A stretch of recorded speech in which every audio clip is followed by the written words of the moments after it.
ધારાસભ્ય એટલે સરપંચ અને સંસદ સભ્ય એટલે તાલુકા પંચાયતના ડેલીગેટ. સમજો છો તમે બધા? બધાને સમજણ પડે છે?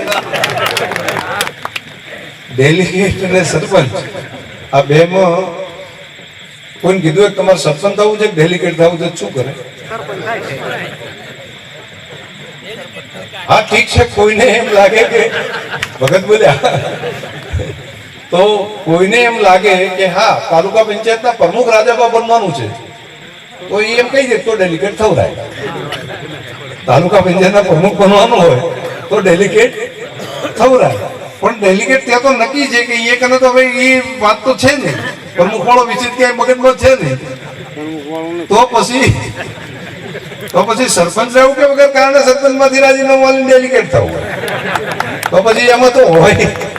આ વિશે મને હજુ સમજણ નથી પડતી કે આ શું કામ કરતા હશે, શેના હારું આ ઉપાધિ મળી છે.